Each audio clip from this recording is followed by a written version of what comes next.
श्रीपाद श्रीवल्लभ चरित्रामृत अध्याय 14 दत्तादासांना अभयप्रदान. श्रीपाद राजम शरणम प्रपद्ये.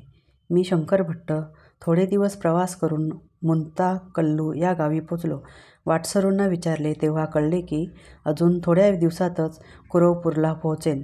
श्रीपाद प्रभूंच्या सगुण स्वरूपाच्या दर्शनाची मला ओढ लागली होती. ज्या मार्गावरून मी जात होतो त्याच मार्गावरून एक व्यक्ती हातात ताडीचे पात्र घेऊन येत होता. त्या ताडीचा वास असह्य होत होता. तो टाळण्यासाठी मी श्रीपाद प्रभूंचे स्मरण करीत वेगाने पुढे चाललो होतो. ती व्यक्तीसुद्धा आपला वेग वाढवून माझ्याजवळ येऊन पोचली. त्याने विचारले, मी तुझ्याकडे येत असताना तू असे दूर जाणे योग्य आहे का? मी तेवढ्यात म्हणालो, तू कोण आहेस? तुझे माझ्याशी काय काम आहे? यावर तो जोरात हसला. त्याच्या ताडीचा उग्र वास आला. मी कोण आहे ते जाणून घेण्या अगोदर तू कोण आहेस, कोठून आलास, कोणीकडे चाललास हे जाणून घेणे योग्य आहे. ताडी विकणारे सुद्धा वेदांतावर बोलण्या एवढे समर्थ आहेत वाटतं. त्याने रस्त्यावरून येणाऱ्या लोकांना हाका मारून बोलावून घेतले. तेथे लोकांचा जमाव झाला. त्यांना तो ताडीवाला गृहस्थ म्हणाला, मित्रांनो, मी या प्रांतात ताडी विकणार आहे. मी धर्माने जगतो. ताडीचे झाडच मला कल्पवृक्ष आहे. मी झाडावर चढून ताडी आणीपर्यंत हा ब्राह्मण माझी वाट पाहत उभा होता. मी ब्राह्मण असून सुद्धा ताडी पिण्याची मला सवय आहे. परंतु माझ्याकडे तुला देण्यास पैसे नाहीत. थोडी ताडी देऊन पुण्य प्राप्त कर, असे तो म्हणाला. मी नाही म्हणालो. परंतु जेव्हा मी तयार झालो तेव्हा लोकांची ये जा सुरू झाली. 4 लोकांसमोर ताडी पिल्याने ब्राह्मणत्वाला दोष लागेल असे वाटून तो नाही म्हणतो आहे. आता माझ्या वचनभंग होऊन मी महापापी होणार. खरे पाहता आमच्या कुलात ही खूप मोठी संधी आहे. अमूल्य अशी ताडी ब्राह्मणास पिण्यास देण्याने विशेष पुण्य लाभेल. या माझ्या आशेवर याने पाणी फिरले. हे पूज्य लोक हो, तुम्ही या ब्राह्मणाला धर्म उपदेश करा आणि पापापासून माझे रक्षण करा. तेथे जमलेले सारे लोक ताडी विकणारे गौड लोकच होते. त्यांनी त्या ताडीवाल्यास दुजोरा दिला आणि त्या ताडीवाल्याने मला ताडी बळजबरीने पाजविली. त्यानंतर सगळे लोक निघून गेले. मी अत्यंत दुःखी झालो. उत्तम ब्राह्मण कुलात जन्मून नीच अशी ताडी प्यालो. माझे ब्राह्मणत्व नष्ट झाले. परमपवित्र अशा श्रीपादाचे मुखकमल आता कसे पाहू? जळलं माझं कर्म, नशीब माझ्या कपाळी विधिलेखच असा होता. तेव्हा वेगळे असे कसे होणार? माझे पाय लडखडू लागले.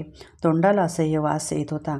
माझ्या नशिबाला दोष देत श्रीपादांचे नाव घेत चालू लागलो. मार्गात एक तपोभूमी दिसली. तेथे कोणी महात्मा राहत होते. त्या पवित्र भूमीत पाऊल टाकण्यास मला लाज वाटत होती. मी माझ्या रस्त्याने चाललो होतो. तितक्यात माझ्या पाठीमागून आवाज आला, अरे शंकर भट्टा, थांब, तुला आश्रमात घेऊन येण्याची दत्तानंद स्वामींची आज्ञा आहे. मी दैवाची लीला पाहून चकित झालो. मला श्री दत्तानंद स्वामींच्या पुढे आणून उभे केले. करुणाभरित नेत्रांनी माझ्याकडे पाहून लवकर स्नान करून येण्यास त्यांनी सांगितले. स्नानानंतर मला मधुर फळे खाण्यास दिली. श्री स्वामींनी मला जवळ बोलावून म्हटले, अरे शंकर भट्टा, दत्तात्रेयांच्या 9व्या अवतारातील श्रीपाद श्रीवल्लभांची तुझ्यावर केवढी करुणादृष्टी आहे. त्यांनी तुला आपल्या अमृत हस्ताने अमृत पाजवले. त्यांना तू गोड कुलातील ताडी विकणारा समजलास. त्यांनी दिलेल्या अमृताला भ्रमाने ताडी समजलास. किती हे भ्रामकता! मी पाहिलेले सर्व प्रसंग माझ्या नजरेसमोर एक एक येऊ लागले. त्यानंतर अनंत चैतन्य शक्ती महासागरातील असंख्य लाटा माझ्यावर येऊन आदळत असल्यास अनुभव येऊ लागला. अनंत अशा त्या सत्ताशक्तीमध्ये अत्यंत हीन, अत्यल्प असणारा माझा अहंकार नष्ट झाला. मी म्हणजे काय हे समजत नव्हतो आणि समजणारे नव्हते. एका दिव्य आनंदमध्ये मी बुडून गेलो होतो. माझ्यामध्ये परिमित असणारा मी नष्ट होऊन समस्त सृष्टी स्वप्नच असल्याप्रमाणे वाटत होती. तेवढ्यात स्वामींनी माझ्यावर मंगल जलप्रोक्षण केले. त्यांच्या दिव्य हस्ताने पवित्र भस्माचे माझ्या कपाळावर लेपन केले. मी प्रकृतीचे अधीन झालो. काही क्षण मी दिव्यानंदाचा अनुभव घेत होतो. प्रकृती स्वस्थ असणारा मी लगेच स्थूल तत्वात फसत जात असल्याचे लक्षात आले. श्री स्वामी म्हणाले, पूर्वी एका जन्मात तू गौड कुलात होतास. जास्त प्रमाणात ताडीचे सेवन करीत होतास. तुझी ताडी पिण्याची इच्छा बाकी होती. श्रीपाद प्रभूंचा अनुग्रह नसता तर तुला ती वाईट सवय लागली असती व तू पतित झाला असतात. तुझ्या पत्रिकेत अनेक गंडांतरे आहेत, परंतु श्रीपाद प्रभूंच्या अमृत दृष्टीने त्यांचा तुझ्या न कळत परिहार होतो. श्रीगुरूंच्या महिमेचे कोण वर्णन करू शकतो? वेदसुद्धा नेती म्हणत मौन झाले. यावर मी म्हणालो, श्रीपाद प्रभू सारखे म्हणतात की ते नृसिंह सरस्वती रूपाने अवतार घेणार आहेत. त्यांच्या लीलांमधील गर्भित अर्थ जाणून घेण्याची माझी इच्छा आहे. हे ऐकून स्वामी म्हणाले, वेद ऋषींचे तत्त्ववेत्तेपणाचे ते प्रमुख लक्षण आहे. अध्यात्मातील दडलेली सत्यवचने त्यांच्या सहज सोप्या शब्दांमध्ये संतांनी सांगितली आहेत. हेच आत्मसत्य. वस्तुतः कर्मकांडाला अनुसरून व्याख्या करताना आत्मसत्याला सत्य, यज्ञजल, अन्न असे वेगवेगळे संबोधन केले आहे. अशा प्रकारानेच सरस्वती शब्दाचे सुद्धा फार वैशिष्ट्य आहे. सरस्वती नदी अंतर्वाहिनी आहे. हिचे वर्णन करताना सत्यवाक्यांचा बोध करणारी महार्णवाची माहिती समजावून देऊन आपल्या चित्ताला प्रकाशित करणारे असल्याचे सांगितले आहे. श्रीगुरू म्हणजे एक प्रबोध शक्ती, प्रबोधिनी प्रवाह. त्यांची सत्यवाणी आपल्या चित्ताला प्रकाशित करते, तसेच परमसत्य आणि अंतर्ज्ञान आपल्यात स्थिर करते. वेदातील यज्ञ हे अंतर्प्रवृत्तीचे बाह्य प्रतीक आहे. यज्ञद्वारा मानव त्याच्या जे स्वतःचे असते ते देवाला अर्पण करतो. त्याला प्रत्युपकारा प्रित्यर्थ देवता गोधन, अश्व देतात. गोधन म्हणजे तेज संपदा, अश्व म्हणजे शक्ती संपदा. याप्रमाणे देव आपणास तपशक्ती प्रसाद देतात. वेदातील ज्ञान योग्य असणाऱ्यांनाच समजावे म्हणून अत्यंत गुप्त ठेवले आहे. औदुंबर वृक्षाला दिलेले वरदान. नृसिंह सरस्वतींच्या अवताराचे वैशिष्ट्य. श्री महाविष्णू हिरण्यकश्यपूचा संहार करण्यास औदुंबर वृक्षाच्या लाकडी खांबातून नरसिंहाच्या रूपात प्रकट झाले. त्यांनी प्रल्हादाचे रक्षण केले आणि हिरण्यकश्यपूच्या वधानंतर त्याला राज्यावर बसवले. काही काळानंतर दुभंगलेल्या त्या खांबाला पालवी फुटू लागली आणि पुढे त्याचेच औदुंबराच्या वृक्षात रूपांतर झाले. प्रल्हाद विस्मित होऊन त्या औदुंबराच्या वृक्षाची पूजा करू लागला. प्रल्हादाला एका औदुंबराच्या झाडाखाली ध्यानस्थ अवस्थेत बसलेल्या दत्तात्रेयांनी दर्शन दिले होते व ज्ञानबोध केला. प्रल्हादास द्वैत सिद्धांताविषयी आसक्ती असल्याचे जाणून घेऊन श्री दत्तप्रभूंनी कलियुगात यतिवेश धारण करून दीनजनांचा उद्धार करशील असा आशीर्वाद दिला होता. परमपवित्र अशा औदुंबर वृक्षाने मनुष्यकृती धारण करून श्री दत्तांच्या चरणकमलावर पडून मला सुद्धा वर द्यावा अशी प्रार्थना केली. तेव्हा श्री दत्तात्रेय म्हणाले, प्रत्येक औदुंबर वृक्षाच्या मुळाशी मी सूक्ष्म रूपात राहीन. तुझ्यामधून नरसिंहदेव प्रकट झाल्यामुळे कलियुगात मी नृसिंह सरस्वती नाव धारण करून अवतार धारण करीन असे माझे वचन आहे. स्वामींचे वक्तव्य ऐकून मी म्हटले, महाराज, पिठिकापुरम येथे श्रीपाद प्रभूंचे दर्शन घेण्यासाठी आणि त्याच्या बाललीला ऐकण्यासाठी मन सदैव लालचावलेले असते. श्रीपादांच्या अद्भुत लीला. स्वामी म्हणाले, लहानपणी मला स्पष्ट बोलता येत नसे, शब्द तोत्रे येत. त्यामुळे सगळी मुले माझी थट्टा करीत. मला एक अनामिक आजार झाला. 5 वर्षापासून तो वाढू लागला. 1 वर्ष लोटल्यावर 10 वर्षे उलटल्यासारखे झाले. मी 10 वर्षाचा झालो तेव्हा 50 वर्षाची लक्षणे दिसू लागली. त्यावेळी बापन्ना रेलुलू पिठिकापुरम येथे यज्ञ करीत होते. माझ्या वडिलांनी यज्ञासाठी मला नेले होते. त्यावेळी त्यांचे वय 6 वर्षापेक्षाही जास्त नव्हते. यज्ञासाठी लागणारे तूप जमा करून ठेवले होते. ते एका वयस्क ब्राह्मणाच्या स्वाधीन केले होते. तुपातील 1/3 भाग तो एक ब्राह्मण घरी लपवून ठेवून उरलेला 2/3 भाग यज्ञासाठी आणत असे. यज्ञाला प्रारंभ झाला, परंतु तूप थोड्याच वेळात संपत आले. त्यावेळी तूप तयार करणे कठीण होते. हा चिंतेचाच विषय होता. श्री बापन्ना रेलुलूंनी श्रीपादांकडे हेतुपुरस्सर पाहिले. तेव्हा श्रीपाद म्हणाले, काही चोर माझे धन अपहरण करण्याची योजना करीत आहेत, परंतु मी त्यांचे प्रयत्न सफळ होऊ देणार नाही. योग्य वेळी त्यांना शिक्षा देईन.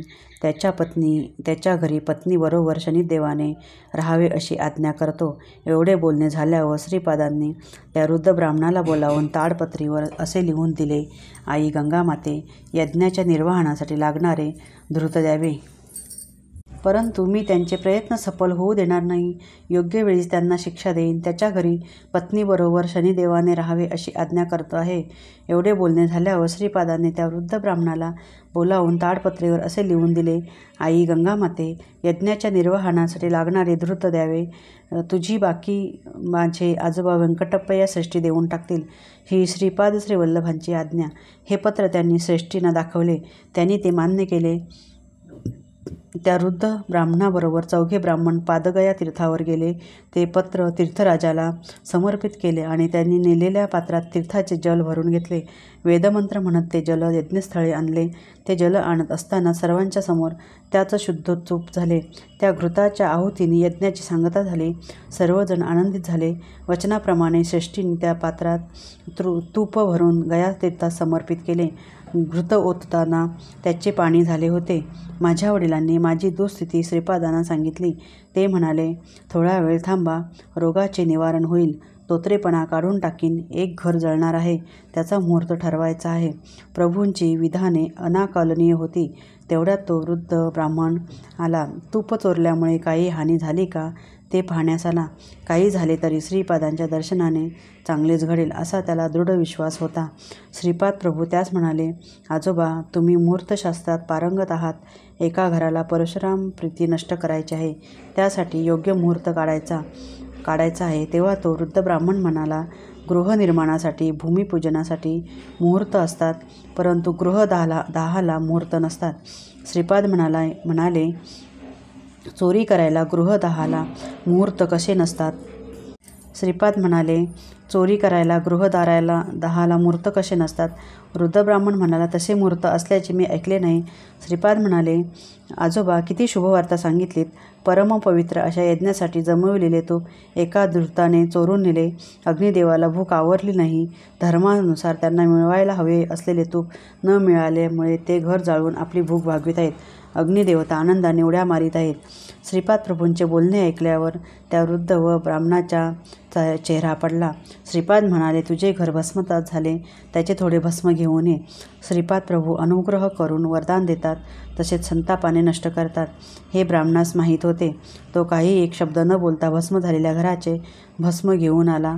ते भस्म पाण्यात टाकून ते पाणी पिण्याची प्रभूंनी मला आज्ञा केली आणि 3 दिवसांपर्यंत असे करण्यास सांगितले.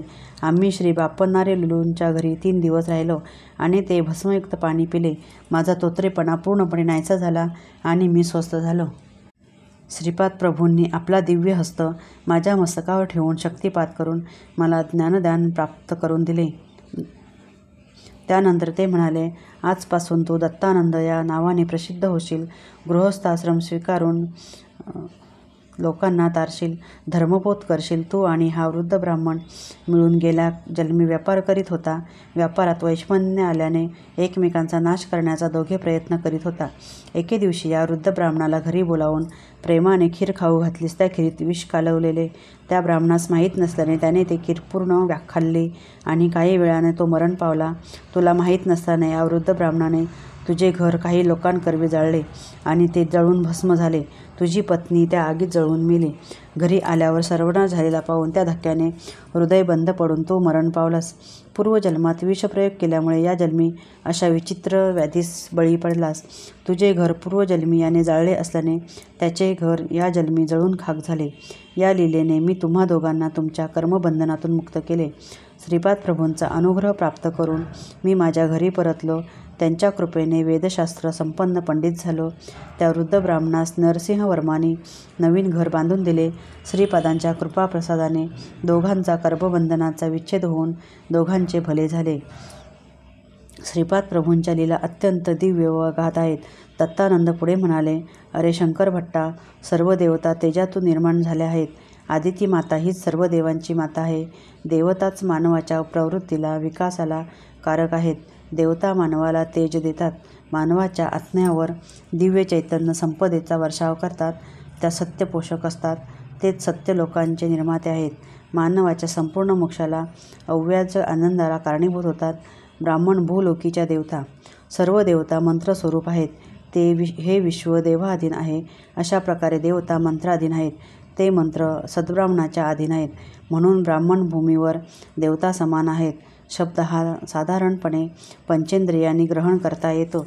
शब्दप्रकाश, गमन, स्पर्श, शीतोष्ण, विस्मृती, बलप्रयोग, वेग, गमन वगैरे अत्यंत थोड्या प्रमाणात असलेले प्राथमिक भाव निवेदन करण्यासाठी मानवाच्या उपयोगात येतात.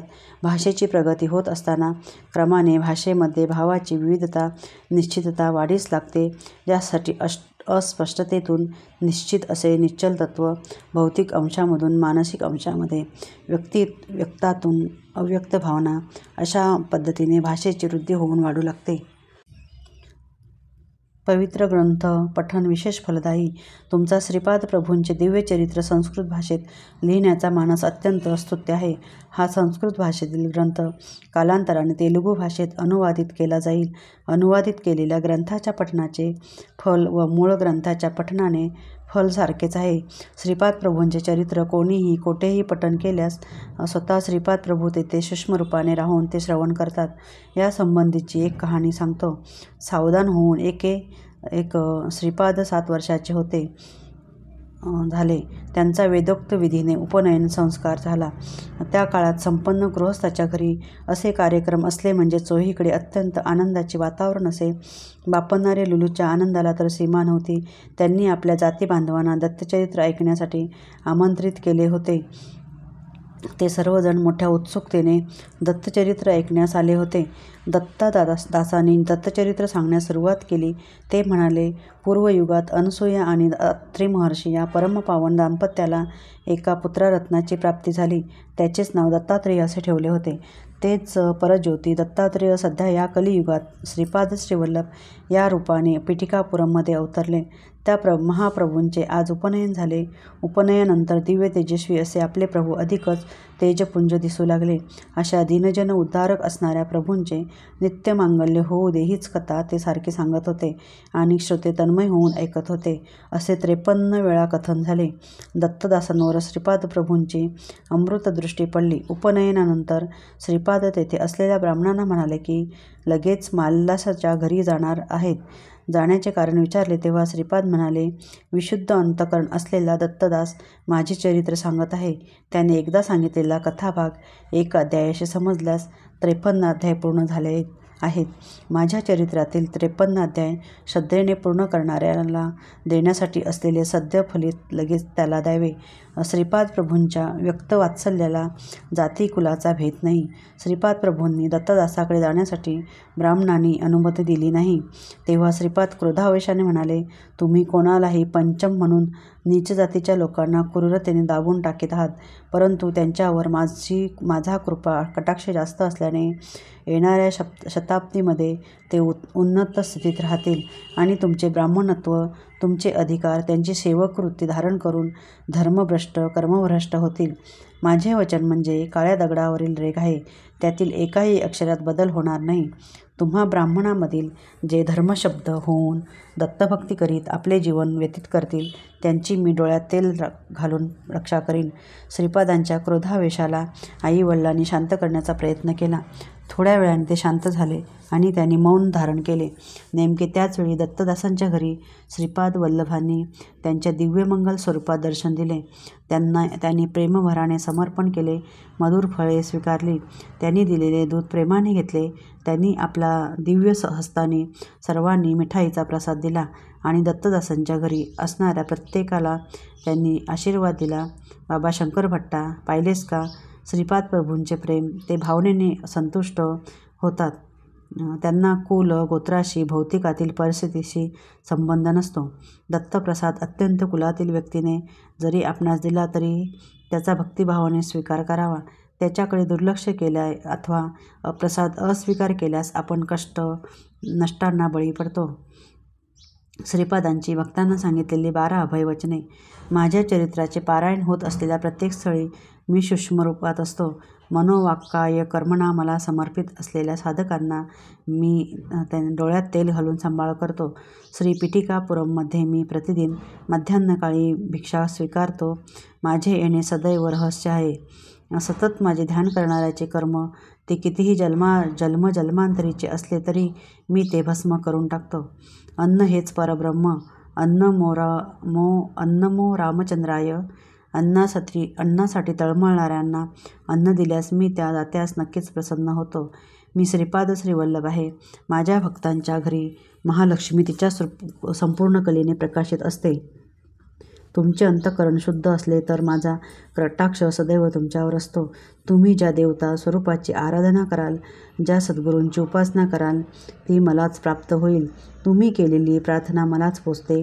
माझा अनुग्रह आशीर्वाद तुम्ही आराधलेल्या देवतेच्या स्वरूपाद्वारे, तुम्ही सद्गुरूद्वारे तुम्हाला प्राप्त होतो. श्रीपाद श्रीवल्लभ म्हणजे केवळ नामरूपच नाही, सकळ देवता स्वरूप, समस्त शक्तीचे अंश मिळून माझे विराट स्वरूपच अनुष्ठानाद्वारेच तुम्हाला समजू शकेल. श्रीपाद श्रीवल्लभ हा माझा संपूर्ण योग अवतार आहे. जे योगी महासिद्धपुरुष माझे नित्यध्यान करतात ते माझेच अंश आहेत. तुम्ही माझी आराधना केली तर मी तुम्हाला धर्ममार्गाचा, कर्ममार्गाचा बोध करतो. तुम्ही पतित होऊ नये म्हणून सदैव मी तुमचे रक्षण करतो. श्रीपाद श्रीवल्लभांचा जय जयकार असो.